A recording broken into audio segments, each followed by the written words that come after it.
going on, everybody? Welcome into the Relay with Russ Dorsey. Thanks for joining us today. I hope you're having a great week wherever you're listening or watching from. I am the man himself, Russ Dorsey. Great to be back with you guys for another episode. Guys, we're about a month into the Relay with Russ Dorsey, and things have been going really well. People have been supporting the podcast. You guys have been listening. You've been downloading. You've been subscribing to the YouTube channel. Hey, hello to everybody watching on YouTube right now. And don't sleep on YouTube. Like, people are watching there, whether it is on their phone or on their TV. I know a lot of people do that while they're working. And so I just want to say thank you to everybody who has followed the pod on Apple or Spotify, who has commented there, reviewed it, given it 5 stars, or if you've done that and gone over to the YouTube channel, subscribe to the YouTube and like the videos of the podcast each and every week. I want to say thank you for being on this journey with me as we've gone here. This is episode officially 5. We've done 6, but as everybody out there knows, the first episode we ever did was episode 0. So episode 0, and then now we're on episode 5, and it should be a good one. Also want to remind everybody out there that you can email your questions, all your baseball questions for Russ, and send them to the show email, relaywithruss@gmail.com. That is relaywithruss@gmail.com. All right, guys, there is a lot going on in baseball. It's been an interesting season so far. You don't really have teams, and we talked about this a couple of weeks ago, no teams really running away from anybody as we sit right now. The Dodgers obviously have the best record in Major League Baseball, but it's not like they're just dominating everybody. Like, they're playing decent ball. They have some players stepping up. Andy Pages is a guy we talked about a couple of weeks ago and what he's been able to do, and with as much star power as they have, they're going to be able to figure some things out. Dalton Rushing, young guy for them, having a nice start to the season. But no team in Major League Baseball has really, separated themselves from anybody. We're going to talk about another division that's kind of surprising here later in the show. But the biggest story in baseball right now has to be the New York Mets. The New York Mets, as we record our podcast today, have lost 11 games in a row, the longest losing streak in Major League Baseball right now. And the Mets just don't look good. They don't look good right now. Longest losing streak since 2004. Swept by the Chicago Cubs over the weekend. And the last game of that series, they had a lead going into the 9th inning. They blow that lead, and the Cubs come back and win it in extra innings. And it's everything that can go wrong will go wrong for the New York Mets right now. When you look at what they've been doing, how they've been playing, it's one thing where all teams find themselves in a rut throughout the course of a 162-game season. But nothing looks good for the New York Mets. Defensively, they don't look like a good team. Offensively, they really don't have anything going. Their starting pitching hasn't been great. Their bullpen hasn't been great. And even the decision-making, from Carlos Mendoza, their manager, who is getting a lot of the heat right now, hasn't been good either. When you look at the New York Mets coming into this season, they made a lot of moves. President of Baseball Operations, David Stearns, saw what that team did last year, at the end of last year, the way that team's season ended, and said, we can't keep things the same. And so they went out and they made a trade swapping Marcus Semien for Brandon Nimmo. That trade, as of right now, hasn't looked the greatest. Marcus Semien hitting about 260 on the season right now, but Brandon Nimmo for the Texas Rangers has an OPS above 900.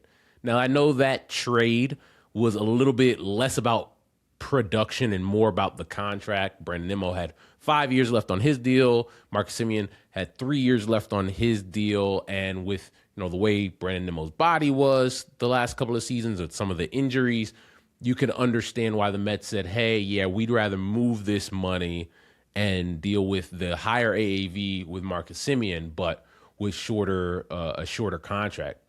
But Brandon Nimmo swinging the bat really well. You could see a world where the Mets could use a bat like Brandon Nimmo's in their lineup right now. You go get Luis Robert Jr. from the Chicago White Sox. Luis Robert Jr., it's fine, right? He's playing okay, like an OPS in the mid 700s, but not setting the world on fire offensively for the New York Mets. One of their biggest moves, if not their biggest move, acquiring Bo Bichette, right? Signing Bo Bichette this offseason to come in and play third base. And Bo Bichette has not swung the bat anywhere near what we expect when we're talking about a guy who has won a batting title, a guy who's led the league in hits multiple times and multiple-time All-Star, went to the World Series with the Toronto Blue Jays last year. A 500 OPS right now for Bo Bichette. Like, you're talking about a guy that looks like a shell of himself. And you always try to give grace to guys who are playing their first season somewhere, right? Especially after being a place for a long time, which Bo Bichette was in Toronto with the Blue Jays. But it just doesn't look great. He's trying to learn a new position, playing third base. It's been touch and go there. There's some days it looks fine. There's some days where a lot of throws are bouncing over there from the hot corner. So that's another move that just hasn't gone right for the New York Mets. Jorge Polanco, who they signed, and they wanted him to play first base and DH. He wasn't swinging the bat well, then landed on the IL. That's another move that you could say, man, not going great. Carson Bench, their top prospect on the position player side, has not been swinging the bat well, even though that might have been the right move to have him join the team on the opening day roster. Hasn't really come around well either. And Francisco Lindor, who we talked about on the show last week, where it just looks like he hasn't been in it mentally, not necessarily swinging the bat great, even though he's started to swing it better in the last couple of days or so. But the mental mistakes there, when you're talking about a team where nothing's going right, you need the guy who is usually the best player on the field to come through, and it just hasn't worked that way. And then you probably are wondering, there's a name you're not mentioning. Juan Soto has been on the IL since basically the start of the season for the Mets with a calf strain. And for a guy who sits in his legs, when you're talking about, his stance at the plate, do you want to rush a guy back when the team is playing the way that they've played? And so for the New York Mets, they're just the litany of things going wrong that have led to this long losing streak that has led to, them playing just really bad baseball is the best way to describe it. Carlos Mendoza has gotten a lot of the heat when you're thinking about what the Mets have done so far this season. And I think I've talked to a lot of people around baseball about the Mets and their situation over the last week or so as, this losing streak was adding up. Where after that series against the Cubs, you wonder, like, do the Mets fire Carlos Mendoza? It wouldn't be his fault.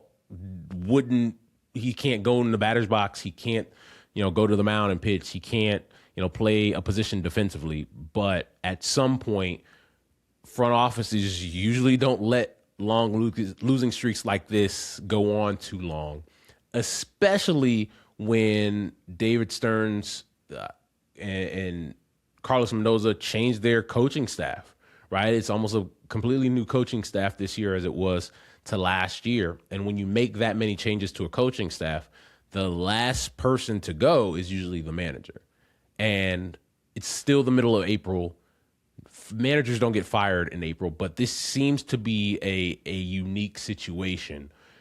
I know he's gotten the vote of confidence from David Stearns, but you just wonder if things continue to go this route, and not even just the losing streak, because by the time this podcast comes out, maybe the Mets have won a game, but maybe they haven't. And how long do you let this go on without addressing anything? Because it's not like you can make any real roster moves that make a difference right now. And this team did make it to the postseason last year, right? The Mets missed the postseason in 2025, and it didn't look good at the end either, right? They got bounced by the Miami Marlins at the end of last season. The same season they gave Juan Soto the largest contract in the history of professional sports. And you're thinking, okay, the Mets are putting a lot of money in to be a team that makes it to the postseason. And not only did they miss last year, they've put themselves in a tremendous hole in 2026. Just 4 teams in the history of Major League Baseball have made it to the postseason with a losing streak of 10 games or more. That's where the Mets find themselves. And that's why you ask yourself, if you're David Stearns, you've put yourself in a position where, regardless of what happens with the losing streak, if they lose 16 of 20 games, right, going into the month of May, they've put themselves in a huge hole the rest of the way. With Atlanta playing the way they're playing, you have to imagine the Philadelphia Phillies figure some things out with the veteran group that they have. And even teams like the Mets, the Marlins and the Washington Nationals are playing much better baseball than the New York Mets are. So you just wonder where this organization is going, right? It's an older roster, and you do have players on paper. You say, man, should be a talented team. But at what point does owner Steve Cohen say, hey, man, enough is enough? Like, I've invested a lot of money into this team since I bought it in 2020, and we have 2 postseason appearances. We missed the postseason last year when we, brought in Juan Soto. We're likely going to miss the postseason this year with the start we've gotten off to. And for David Stearns, where do you stop the bleeding? I think that's the question for me. Like, where do you turn? Where do you look to make some type of move to address this? And once again, it's not Carlos Mendoza's fault. But I think for the Mets as a franchise, it's soul searching time. Usually you don't have that conversation in April, but when things have gone as bad as they have for the Mets so far this season, you do start to ask yourself if something big needs to happen. And so for the New York Mets, I don't know where they turn. Even if, let's say, they did fire Carlos Mendoza, it doesn't change the fact that their roster isn't playing well cohesively. It doesn't change the fact that they are bottom third in Major League Baseball in almost every offensive category so far this season. It doesn't change the fact that their bullpen hasn't pitched well. It doesn't change the fact that their starting rotation is heavily relying on Freddie Peralta, who they acquired from the Milwaukee Brewers, and rookie Nolan McLean, right, to kind of carry them. And it's just really difficult to see them being successful if none of these things changes. Like, of the things that we listed that's been going wrong with those different players, whether it was Marcus Semien, Luis Robert, Bo Bichette, if it was just one of those things and everybody else was playing well, you could probably get through that and you're not in as dire a situation. But when you're talking about 1, 2, 3, 4, 5, 6, 7, 8 different guys not playing up to their career averages, and a bullpen that hasn't pitched well, and a starting rotation that's been shaky, and in-game moves by your manager that have potentially cost you games, that's now when you're talking about the whole. And at some point, something has to happen. But I don't know where the New York Mets go here as we continue in the month of April and head towards the month of May, because that's just 11 games in a row is a lot. And if that gets to 12, 13, 14, what is the point where you just say this has to stop? And if it continues, I gotta believe that it happens sooner rather than later. And I think something a manager told me a long time ago, he said, Russ, I'm going to do this job until they tell me to go home. And that manager had success. And eventually, like happens for many managers, they did tell him to go home. And so for a team that's not winning, it's hard to save people's jobs. It's hard, especially for a team that already missed the postseason and there was a lot of pressure on them to perform in 2026. So the New York Mets have questions they need to answer, and they have to answer them really fast. But it is getting late early in Queens.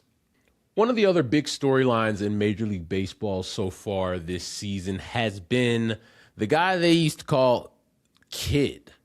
Mike Trout, the Melville Meteor, he's back. Mike Trout is back.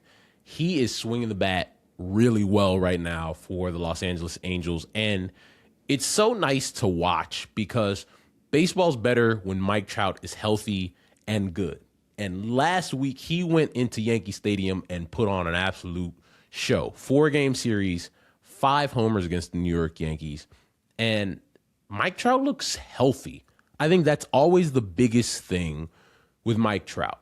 Can he be healthy? Because when he is healthy throughout the course of his career, go on Baseball Reference and look. When he's healthy, he's going to put up insane numbers. And so far to start this season, it looks like he's having one of those years. Already has 7 homers on the year. At the time of this recording, OPS near 1,000. And he has his legs underneath him, right? He's out there looking spry, looking 10 years younger. And I think sometimes we forget Mike Trout's 34 years old. And in baseball years, that's older for guys. But this is also a guy that is one of the all-time greats that put together. There was, we don't often think of the world before Shohei these days. But before Shohei Ohtani, that was the greatest player that people had ever seen. When you're talking about the power, the speed, what he was able to do, the dominance so early in his career. And unfortunately, on the Los Angeles Angels, you really weren't able to appreciate that when we're talking about him in October. Has only gone to the postseason one time in his career. But when Mike Trout is healthy, it just looks different. It sounds different. The ball jumps off his bat still to this day at 34 years old. And you start to wonder when you have a Mike Trout that's healthy. At this point in his career, I know people are already having the conversations, could the Angels trade Mike Trout? I don't personally, I don't see that happening. I know he's talked about wanting to be with the Angels, and it's one of those things where if Mike Trout didn't want to be on the Angels anymore, he would not be on the Angels, right? But I think as time has gone on and he's tried to figure things out with his body and keep himself on the field, I think he just loves being a Los Angeles Angel. And while I don't see that changing anytime soon, I do think it's still really important for the game. It's really cool for the game to get one of these throwback, at least starts to a season from Mike Trout, where we're at the point in the year where guys are putting together a solid first 3 weeks to a month, and you're like, hey, over 162, this is, if you calculate this out, this is a really good season. So fingers crossed, because Mike's had some unfortunate injuries over the years where it was his legs or his hand, or he gets hit somewhere and breaks something. So you knock on wood for Mike Trout, he can stay healthy, and we can see one of those throwback seasons from Mike Trout. But one of the things I was thinking about is, I think being back in center field is something that, just from a comfort standpoint, has helped Mike Trout significantly. I know he's not the greatest center fielder in the world now. I know he's an older guy now than when he first got called up. But I think for him, just getting thrown in the right field or just getting thrown in the DH spot, it's almost like the being taken out to pasture, right? To go die. And I think for Mike, being able to be back in center field where he can run around, make plays, use his legs, he's still, when he is healthy, which he is right now, looks right now, he could still move around. Like, that's still a big dude that can pick him up and put him down. He's making plays out in center. He's swiping some bags. And so I do think that him being in center field and being allowed to be a center fielder has helped him offensively, because I think it makes him feel like he still can go out there and do it, right? And can still prove that he can go out there and be one of the best 9 players on the field. So it's been really nice to see Mike Trout do Mike Trout things. I can already tell that people around the game are just like, oh, man, Mike Trout's still getting it done. And I know Mike is really happy about being healthy and being able to show people that he can still do some damage. So one big surprise from looking around at Major League Baseball through this first 4 weeks of baseball season, the NL Central, as of today, when we record this podcast, has been the best division in Major League Baseball. And you're probably saying, what? Go look at your phone right now. The NL Central is the only division in baseball right now with 5 teams above 500. The Reds, Cardinals, and Pirates are leading the way in the division right now. The Cubs and Brewers pulling up the rear. And that is not something that I can tell you I thought would happen 4 weeks ago. I don't think you're going to find anybody who thought that's the way it would be looking after about 20 games here this season. But give credit to the Reds and the Pirates and the Cardinals, Cubs and Brewers for all playing decent baseball here to start the season. Now, I know Cubs fans out there, I live in Chicago, I know they're not necessarily thrilled with the way things have started, but they've had plenty of injuries along the way that has also helped with that. The Milwaukee Brewers, same thing. But look around Major League Baseball. There are a lot of teams with a lot of different injuries, and they're already in the month of April trying to plug holes, and that depth is being challenged right away, that depth that we talk about a lot here on the Relay with Russ Dorsey.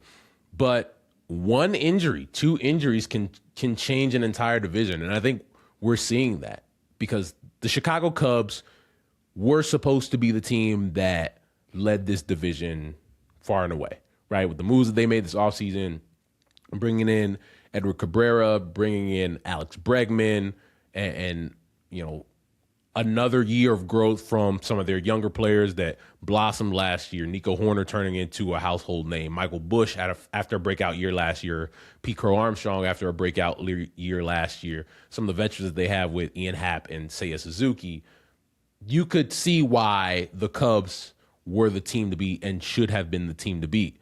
But when you lose Cade Horton, who was their best starting pitcher for the year, having to have UCL surgery, going to miss all of this year and most of next year, an injury like that is huge because it just changes what the Cubs are going to be able to do. They've had plenty of injuries to not only their rotation with Horton and Matthew Boyd, but also in their bullpen with Hunter Harvey and Phil Maton, Porter Hodge, who was supposed to be one of their late inning guys, out for the year. And so the Cubs are having to be one of the teams that plug holes.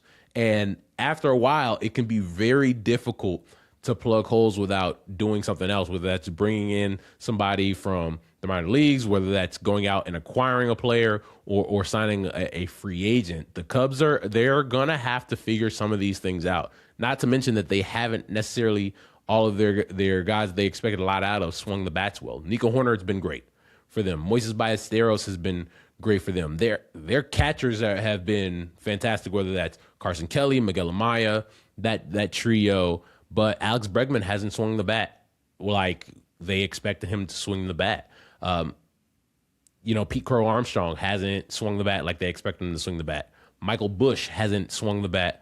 We talked about his 0 for 30 last week before, having a couple of hits fall. So, it only takes one. And for a team like the Pittsburgh Pirates that we talked about with their starting pitching, they've added offense. They've had guys really step up for them. O'Neal Cruz really showing what he can do offensively. That was a guy a couple of weeks ago before the season. We said that's a guy that you could say needs to take that next step, and he's starting to do that offensively.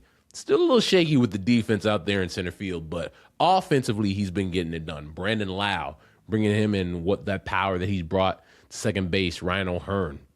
And then obviously, Connor Griffin, being brought to the big leagues and the excitement that brings and the talent that he brings. The St. Louis Cardinals, the team that went young, and they are getting a lot out of their young players. We talked about Jordan Walker and the start to the season that he's been having, but it's not just him.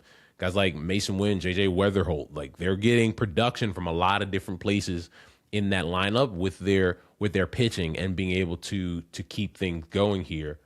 Standings are going to change, right? It's a long season. It's still April. I realize all that.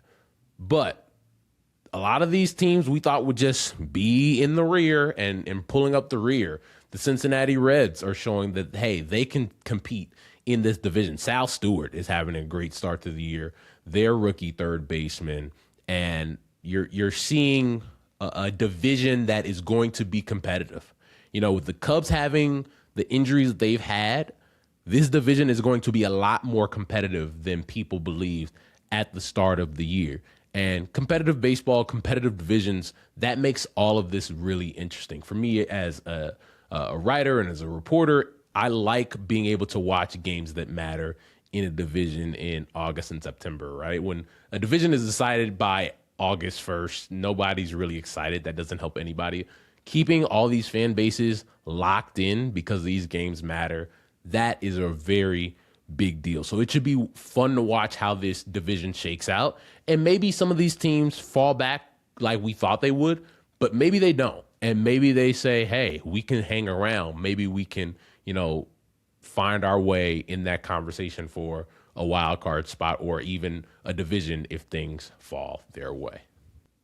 One guy that's really standing out right now to start the season, Chicago White Sox first baseman, Munetaka Murakami. Munetaka Murakami might be a dude. He is showing off big-time power. When he was over in Japan, it was the thing that jumped off the page. He had 55 homers as a 23-year-old. So this is a guy that's always been able to slug, always been able to hit the ball out of the ballpark. But there were questions when he was a free agent. Could it translate? Would it translate? And he not only hit for power over in Japan, he did have some big-time swing and miss concerns that I think when you looked at his free agency, a lot of teams were concerned about. I call them the most polarizing free agent in this year's class. I think when you look at how it ended up going, you could see why. And he's been able to prove here early that the power is real. The power is big time. Already has, at the time of this recording, 8 homers on the season. He's one of the leaders in Major League Baseball in that category. White Sox played out in Sacramento last weekend, and he hit a grand slam over the batter's eye out there in West Sacramento at Sutter Health Park. And I think the ball still hasn't landed. Like, it's that type of power that he has and he's been able to showcase. And it's one thing to be able to hit for big-time power, but the thing that has stood out to me watching Munetaka Murakami, the average isn't insane. Like, it's not like he's hitting 300. He's hitting right around 210 right now. But the OPS is there, 900 OPS, and he's commanding the strike zone. He's drawing a ton of walks, and that is what helps guys be productive players in Major League Baseball. Has a 22% walk rate.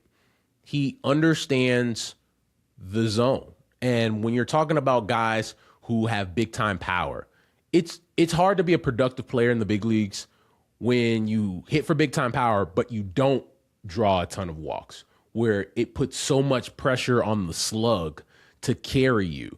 When you're able to slug but also get on base at a really high clip, now you're talking about a much higher ceiling and a higher floor for a player.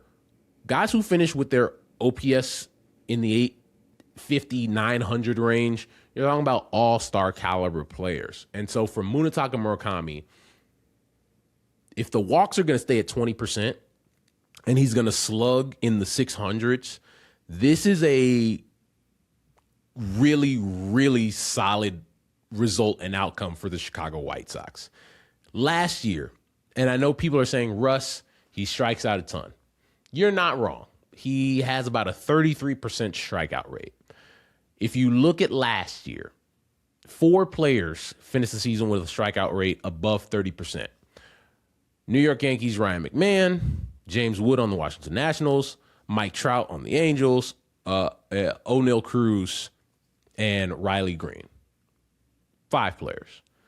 And it's not something that keeps you out of a lineup, but it is something to watch, right?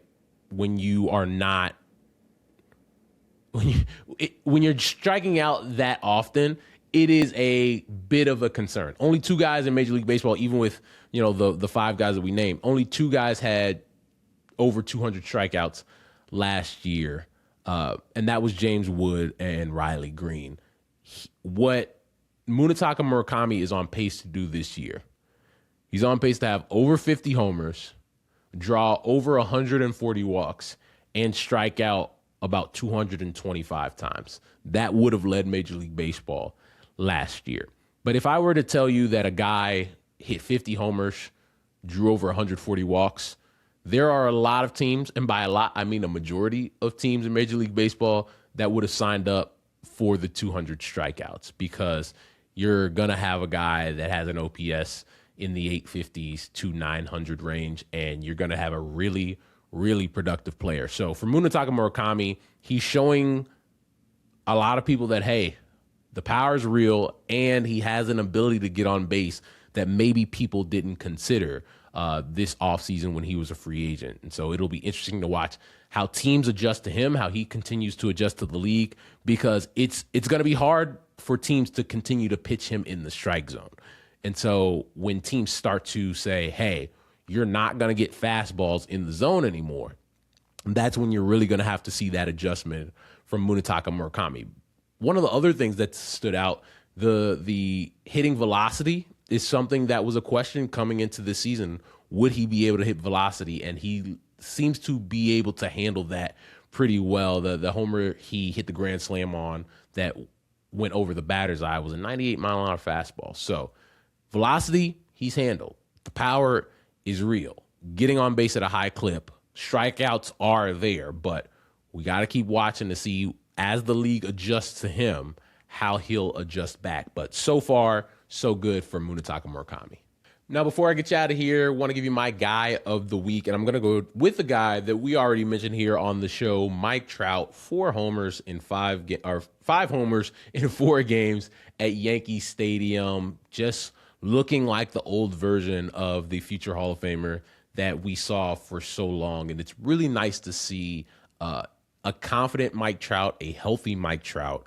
And it's when he was hitting those homers at Yankee Stadium, where him and Aaron Judge were going back and forth. Both of them were homering in the same game. Then the next night they did it again. Then the next night they did it again. It was theater. It was baseball theater. And to see one 3-time MVP and then the older 3-time MVP say, hey, young buck, I could still do this like I used to, that was really cool. And so it's nice to see a healthy and productive Mike Trout. Want to remind you guys to continue to support the podcast. All the love and support has been awesome over the first month of the pod. You guys have been great to me. People who text me, call, who see me at the ballpark, see me on the street, and say, hey, man, I love what you're doing, the podcast. It means a lot. This is something that I kind of just decided to do. As we talked about in our first episode, and it felt like the right time, and wasn't necessarily sure how it would go, how it would turn out, how people would respond to it, but people have been so gracious with their time, listening to the podcast, watching the podcast, on YouTube, and giving me really, really positive feedback. So it's been great. I appreciate it. Be sure to follow the podcast on Apple if you're listening on Apple, or if you're listening on Spotify, you can follow the podcast there. Give it 5 stars and a review. Leave a comment as well. You can also watch the podcast every week on YouTube, and you can watch different segments from the show each and every week.